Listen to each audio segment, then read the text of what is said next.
The only war that hasn't taken place yet, to Netanyahu's great consternation, is the US war with Iran, which is in 2011 to overthrow Assad.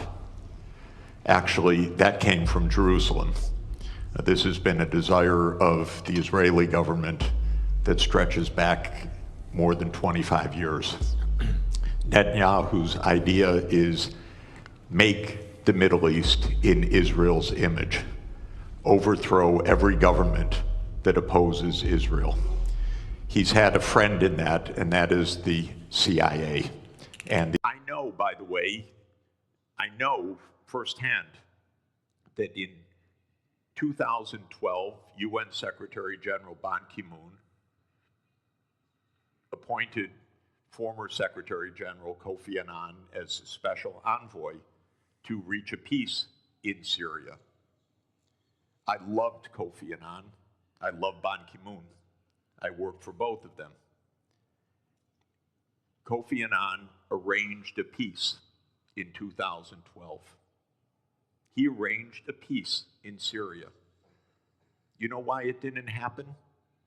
Because all the parties agreed to peace except one. Literally one. That was the United States of America. The United States of America said there will be no peace unless Bashar al-Assad goes the first day.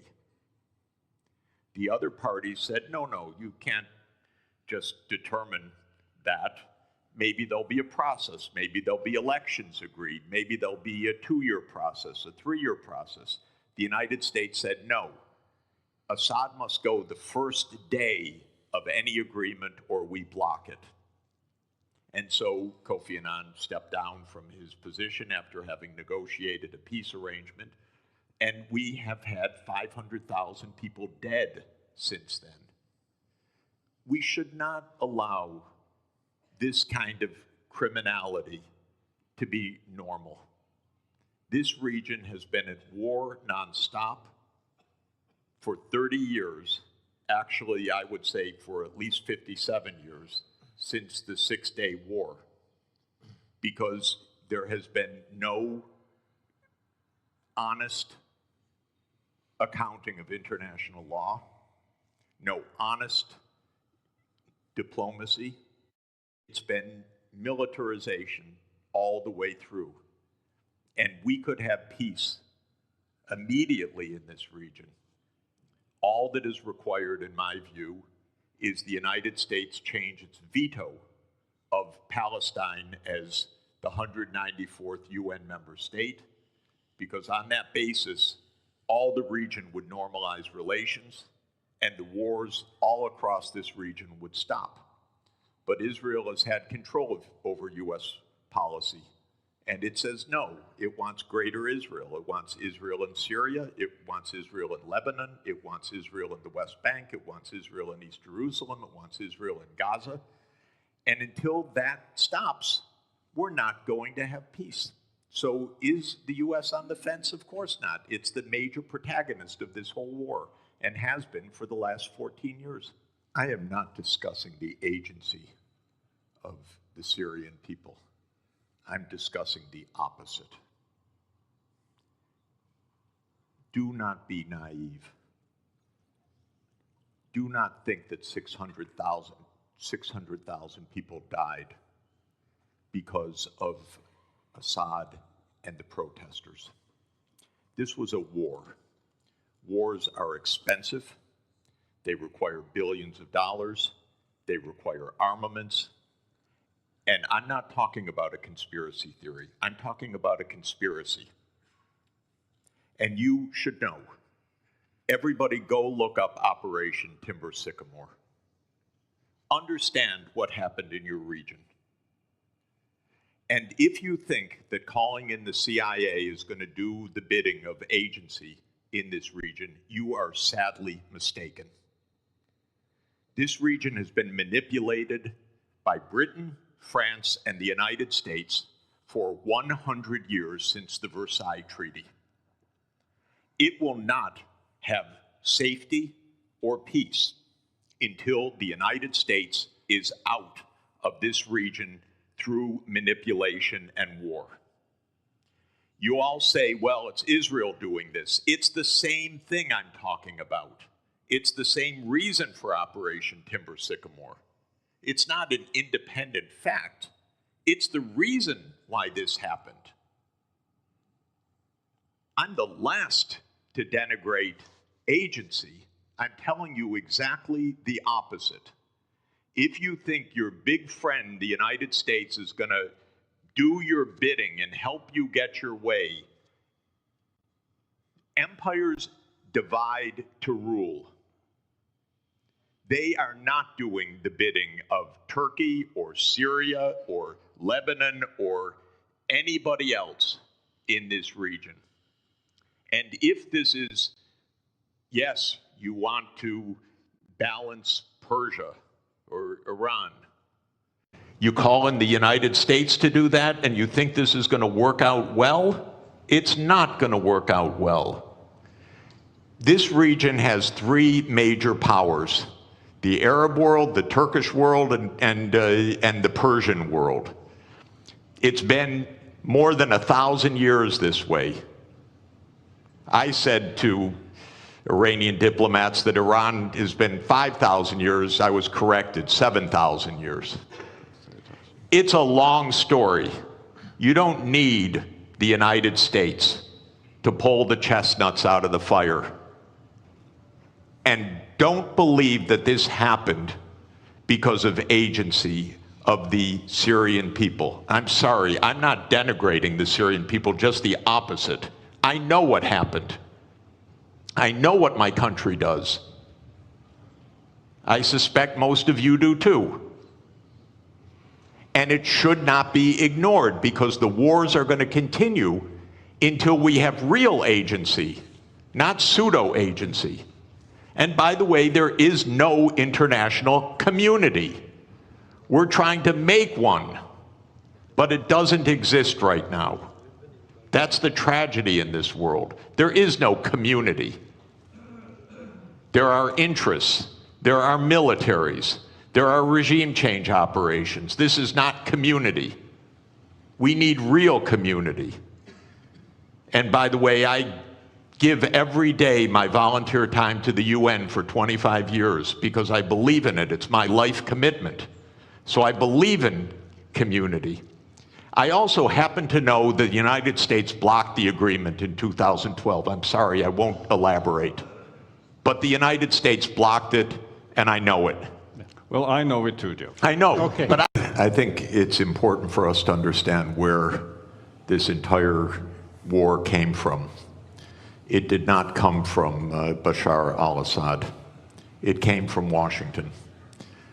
There was a decision in 2011 to overthrow Assad. Actually, that came from Jerusalem. This has been a desire of the Israeli government that stretches back more than 25 years.